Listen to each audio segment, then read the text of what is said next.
एक प्रसिद्ध भारतीय पार्श्व गायक जिन्होंने मुख्य रूप से हिंदी सिनेमा में काम किया, खूब नाम कमाया। उन्हें अपनी आवाज़ के लिए पहचान मिली जो दिग्गज गायक मोहम्मद रफ़ी साहब से काफ़ी मिलती जुलती थी। ये कहानी है ऐसे गायक की जिसे मोहम्मद रफ़ी साहब ने अपना बेटा तक कह दिया था। जो लड़का स्टेज शो करता था वही आगे चलकर दूसरे मोहम्मद रफ़ी के नाम से जाना जाने लगा। एक गीत तो ऐसा भी आया जिसे सुनकर खुद रफ़ी साहब ने हैरान होते हुए कहा, ये गाना मैंने कब गाया, जबकि वो गाना उस लड़के ने गाया था। उनकी आवाज़ इस कदर मोहम्मद रफ़ी साहब से मेल खाती थी कि पहचानना मुश्किल हो जाता था कि किसने गाना गाया है। लेकिन जब उनकी लोकप्रियता बढ़ी तो वह उसे संभाल ना सके। स्टारडम का नशा इस कदर चढ़ा कि वो बहक गए, उस शोहरत को संभाल ना सके।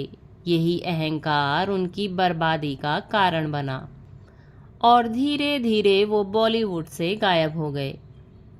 यहाँ तक कि बाद में उन्हें बार और रेस्टोरेंट तक में गाना पड़ा।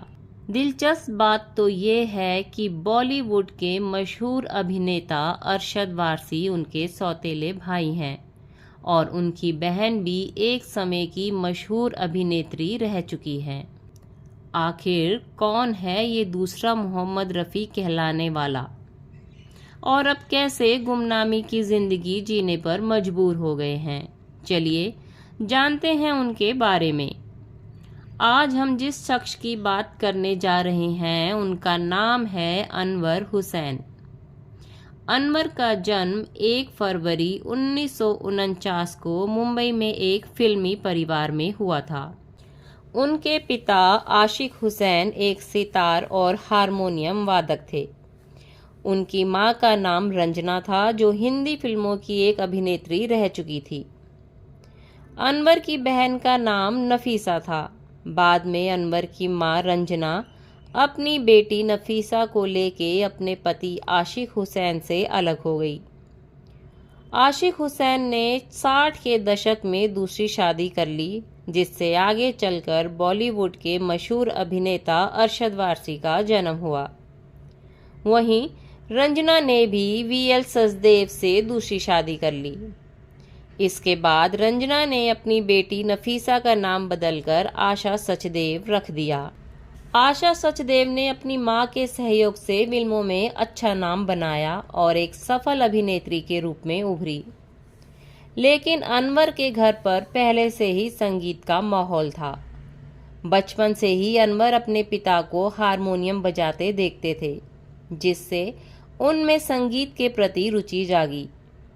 जब अनवर 8 साल के हुए तो उनके पिता ने उनके संगीत के प्रति रुचि देखते हुए उन्हें उस्ताद अब्दुल रहमान के पास संगीत की तालीम लेने भेज दिया। ये वही उस्ताद थे जिन्होंने मोहम्मद रफ़ी, मन्ना डे, महेंद्र कपूर और सुमन कल्याण जैसे दिग्गजों को संगीत सिखाया था। लगभग 10 वर्षों तक अनवर ने अब्दुल रहमान से शास्त्रीय संगीत की शिक्षा ली और ज़्यादातर समय उनके साथ रहकर सीखा। 10 साल की कड़ी मेहनत के बाद अब अनवर के जीवन में वह समय आ चुका था जब वो जनता के बीच जाकर अपने गीतों से पहचान बना सकते थे। अनवर का मकसद फिल्मों में गीत गाना था, लेकिन उन्होंने शुरुआत स्टेज शो से करना बेहतर समझा। इसके लिए उन्होंने एक म्यूजिक ग्रुप ज्वाइन किया और स्टेज शो करने लगे। शुरुआती दिनों में उन्हें एक शो के केवल 10 रुपये मिलते थे और इसी तरह उनका संघर्षपूर्ण जीवन आगे बढ़ता गया। बचपन से ही अनवर मोहम्मद रफ़ी साहब के गाने गाया करते थे, उन्हें अपना आदर्श मानते थे। जहाँ भी अनवर स्टेज शो करने जाते वहाँ वो मोहम्मद रफ़ी के गीत ही गाते थे। धीरे धीरे अनवर स्टेज शो की दुनिया में मशहूर होने लगे। लेकिन अनवर की सबसे बड़ी ख्वाहिश थी बॉलीवुड में प्लेबैक सिंगिंग करना। हालांकि बॉलीवुड में एंटर करना इतना आसान नहीं होता और इस संघर्ष से अनवर भी अछूते नहीं रहे। एक और वो स्टेज शो करते तो दूसरी ओर वो म्यूजिक डायरेक्टर से भी जान पहचान बढ़ाने की कोशिश करते थे। इसी सिलसिले में उनकी पहचान एक म्यूजिक डायरेक्टर कमल राजस्थानी से हो गई। जब अनवर ने कमल राजस्थानी से कहा कि मुझे फिल्मों में गाने का मौका दीजिए, तब कमल राजस्थानी ने उन्हें आश्वासन दिया कि वो अपनी किसी फिल्म में उन्हें मौका ज़रूर देंगे। इसके बाद कमल राजस्थानी अनवर को अपने पास बुलाने लगे और गाने की बारीकियां सिखाने लगे।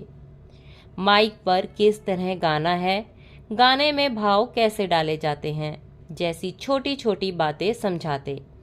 वो अनवर से खूब रियाज करवाते और समय समय पर ज़रूरी टिप्स भी देते। लेकिन जब रिकॉर्डिंग की बारी आती तो गाने मोहम्मद रफ़ी से ही गवाते, क्योंकि अनवर से गवाकर वो कोई जोखिम नहीं लेना चाहते थे। समय यूं ही बीतता रहा। एक दिन अनवर मायूस होकर कमल राजस्थानी से बोले, आप तो मुझसे हमेशा रियाज ही कराते हैं और गाने तो मोहम्मद रफ़ी साहब से ही गवाते हैं। अनवर का उदास चेहरा देखकर कमल राजस्थानी ने मुस्कुराते हुए कहा, ठीक है, मेरी अगली फिल्म आ रही है, उसमें तुम्हें ज़रूर गाने का मौका दूंगा। अब उस फिल्म की शूटिंग भी शुरू हो चुकी थी, जिसका नाम था मेरे गरीब नवाज। इसके गाने बनने लगे और रिकॉर्डिंग का काम भी शुरू हो गया। इसी दौरान कमल राजस्थानी ने अनवर को एक गीत रियाज के लिए दे दिया। अनवर ने पूरे 1 महीने तक उस गाने पर मेहनत की, लेकिन आखिरी समय में कमल राजस्थानी ने वही गीत मोहम्मद रफ़ी साहब से गवा दिया। इससे अनवर का दिल टूट गया। हालांकि अपने वादे को पूरा करते हुए कमल राजस्थानी ने एक गज़ल अनवर से गवाई। ये गज़ल काफ़ी मशहूर हुई, क्योंकि सुनने वाले सभी को लगा कि इसे मोहम्मद रफ़ी साहब ने गाया है। इस गाने से जुड़ा एक दिलचस्प वाकया ये भी है कि जब गाने की मिक्सिंग हो रही थी, उस वक्त अनवर स्टूडियो में मौजूद थे। तभी वहाँ मोहम्मद रफ़ी साहब भी आ गए। गाना सुनकर उन्होंने हैरानी से अपनी सेक्रेटरी से पूछा, ये गाना मैंने कब गाया था? तब उन्हें बताया गया कि ये गीत उनका नहीं बल्कि नए सिंगर अनवर का है। जब स्टूडियो में मोहम्मद रफ़ी ने अनवर को देखा तो उन्होंने मुस्कुराते हुए कहा, क्या बात है, तुम्हारी आवाज़ मेरी आवाज़ से मिलती है। ये बात अनवर ने खुद अपने एक इंटरव्यू में बताई थी। मोहम्मद रफ़ी जैसी आवाज़ होने की वजह से अनवर की वो गज़ल बहुत लोकप्रिय हुई। इसका उन्हें फ़ायदा तो हुआ पर नुकसान भी हुआ। जहाँ भी अनवर म्यूज़िक डायरेक्टर के पास जाते और अपनी वही गज़ल सुनाते तो वो कहते, ठीक है, आपने मोहम्मद रफ़ी जैसा गाया, पर आपकी खुद की आवाज़ कहाँ है, आपका अंदाज़ कहाँ है? तब अनवर समझाते थे कि यही उनकी खुद की आवाज़ है और वे इसी तरह गाते हैं, लेकिन कोई भी म्यूज़िक डायरेक्टर उनसे नहीं गवाता। वो कहते थे कि तुम मोहम्मद रफ़ी जैसा गाते हो, लेकिन जब मोहम्मद रफ़ी हैं तो हम तुमसे क्यों गवाएं? किसी डुप्लीकेट आवाज़ को हम क्यों मौका दें? मोहम्मद रफ़ी की आवाज़ अब अनवर के लिए चिंता का विषय बन गई थी। इसी दौरान अनवर मशहूर एक्टर महमूद के पास गए कि वो उनकी मदद करे और किसी फिल्म में गाने का मौका दे। महमूद ने कहा, आपकी आवाज़ तो बिल्कुल रफ़ी भाई साहब जैसी है। उन्होंने कहा, मेरी फिल्म कुंवारा बाप आ रही है, पर उसके गाने रिकॉर्ड हो चुके हैं, पर मेरी अगली फिल्म जनता हवलदार में आपको ज़रूर मौका दूंगा। आखिर 5 साल के लंबे इंतज़ार के बाद अनवर को जनता हवलदार फिल्म में गाने का मौका मिला। इस फिल्म के म्यूज़िक डायरेक्टर राजेश रोशन थे। महमूद ने राजेश रोशन से अनवर को लेकर कहा कि उन्हें जनता हवलदार में गाने का मौका दें। राजेश रोशन ने बिना अनवर को सुने ही उन्हें मौका दे दिया, क्योंकि वो महमूद साहब के अंदाज से भली भांति वाकिफ थे। महमूद एक दूरदर्शी और जाने माने कलाकार के रूप में प्रसिद्ध थे, इसलिए उनकी सलाह को नज़रअंदाज नहीं किया जा सकता था। फिल्म जनता हवलदार 1979 में रिलीज़ हुई। इस फिल्म में अनवर को 3 गाने गाने का मौका मिला, 2 सोलो और एक डुएट, वह भी लता मंगेशकर के साथ। इन तीनों में से एक गाना हमसे क्या भूल हुई जो ये सज़ा हमको मिली अनवर के लिए रातों रात स्टार बनने का कारण बना। इस सफलता के बाद अनवर ने कभी पीछे मुड़कर नहीं देखा। इस फिल्म के बाद अनवर के लिए बॉलीवुड के दरवाजे खुल गए। जो म्यूजिक डायरेक्टर पहले अनवर को गाना गवाने से मना करते थे, अब वही उनसे गाना गवाने लगे। अगर इनके गीतों की फिल्मों के नाम ले तो इनमें सोनी महिवाल, अर्पण, नसीब, विधाता, प्रेम रोग, ये इश्क नहीं आसान, सुहाग, हीर रांझा, साथी, तहलका और हम है लाजवाब जैसी कई फिल्में शामिल हैं। इसी दौरान उन्होंने ढेर सारी गज़लें भी गाई और 1980 के दशक के लगभग सभी बड़े सितारों के लिए अनवर ने अपनी आवाज़ दी। 1980 में रफ़ी साहब के गुजर जाने के बाद अनवर को काफ़ी फ़ायदा हुआ, क्योंकि उनकी आवाज़ रफ़ी साहब से मेल खाती थी। तो रफ़ी साहब के सभी गाने जो वो गाने वाले थे, वो सब अनवर से गवाए गए। रफ़ी साहब के जाने के बाद अनवर ही थे जो रफ़ी साहब की कमी को काफ़ी हद तक कम कर सकते थे। मनमोहन देसाई रफ़ी साहब के ज़बरदस्त फ़ैन थे और उन्हीं को अपनी पहली पसंद मानते थे। लेकिन रफ़ी साहब के इस दुनिया से चले जाने के बाद मनमोहन देसाई अब अनवर से ही अपने गाने गवाने लगे। उस वक्त अनवर की स्टारडम 7वें आसमान पर थी, लेकिन उन्होंने खुद ही अपनी स्टारडम को नुकसान पहुंचा दिया। मनमोहन देसाई फिल्म मर्द के सभी गाने अनवर से गवाना चाहते थे। इससे पहले भी मनमोहन देसाई ने अपनी फिल्म सुहाग और नसीब में उन्हें मौका दिया था, पर अब अनवर ने मर्द फिल्म में गाने के लिए अपनी फीस बढ़ा दी। इससे मनमोहन देसाई नाराज हो गए। वो रातों रात शब्बीर कुमार को लेकर आ गए। शब्बीर कुमार की आवाज़ भी मोहम्मद रफ़ी जैसी थी। वो भी एक शाम रफ़ी के नाम शो करने गुजरात से मुंबई आया करते थे। उसी दौरान बॉलीवुड में एक और सिंगर मोहम्मद अजीज़ बॉलीवुड में अपनी पहचान बनाने के लिए जद्दोजहद कर रहे थे। मर्द फिल्म में मनमोहन देसाई ने उन्हें भी मौका दिया। मर्द फिल्म 8 नवंबर 1985 को रिलीज़ हुई थी। अमिताभ बच्चन और अमृता सिंह लीड रोल में थे। फिल्म का म्यूजिक अन्नू मलिक ने कंपोज किया था। फिल्म में कुल 6 गाने थे। फिल्म और गाने बॉक्स ऑफिस पर हिट साबित हुए। इसी तरह राज कपूर की फिल्म प्रेम रोग में अनवर के 5 गाने थे।